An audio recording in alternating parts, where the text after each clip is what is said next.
Ready? Ready? Hoo-ha! Ooh! Why?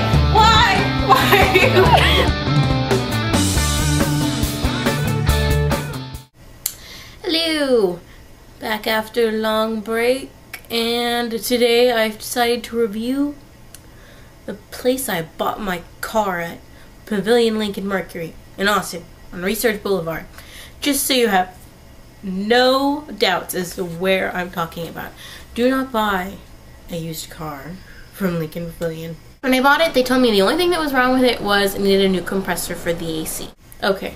Asked them like 3 times, there's nothing else wrong with it? Nothing else. They're like, no, it runs great. The only thing wrong with it is the AC. I found out like 3 weeks after that there was something that was wrong with the oil levels, that it was probably burning oil. Or at least I hope that's what it was doing. Found out a little bit later that no, it wasn't burning oil, or maybe it was, but it also had an oil leak. So I took it in to get it looked at, and they're like, we've never seen an engine quite like yours before. So yeah, and Lambs was like, we're not touching that, sorry, you'll have to take it to a specialist.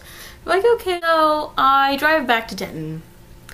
Although I don't make it to Denton. About an hour away, my car decides it's going to overheat and the power steering's not going to work and that the electrical systems are going to do weird things, and it just dies.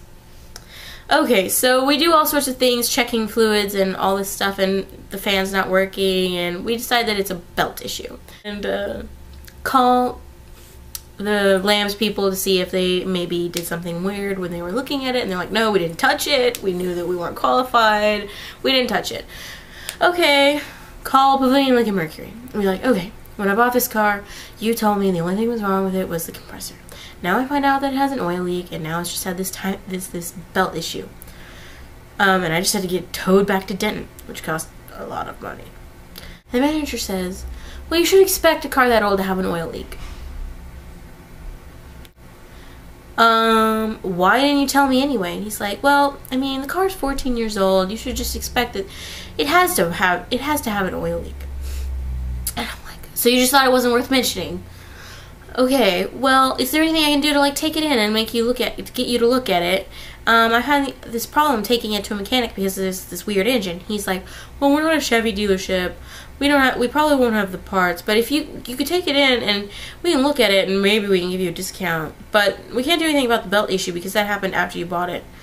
And I'm like, okay, but what about the oil leak? Why didn't anyone, I mean, how was I supposed to know that it had an oil leak if you didn't tell me? And he's like, well, oh, it's just one of those things, and we keep arguing back and forth, and he says, we knew it had an oil leak. You could tell because it was sitting out on the lot and it was puddling.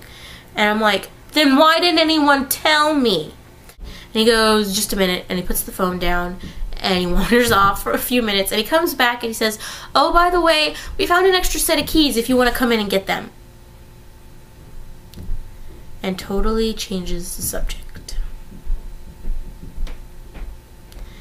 So we danced around the issue for a few more minutes, and basically what it comes down to is they're not going to do anything about it, and they don't care that they lied to me when I bought the car.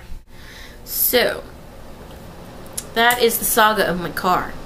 Don't buy a used car from Lincoln Pavilion Mercury. Just don't. I don't understand that logic. You should have known. We knew, and we didn't tell you. You should have known. And after I dug myself into a hole, I'm going to change the subject and talk about these random set of car keys that we found. And I'm like, that's great. That's lovely. I'm so happy. That's just what I need, is a second set of car keys. I'm the only person who drives it, but sure, I'll take your extra set of car keys. Whatever. So yeah. That was lovely.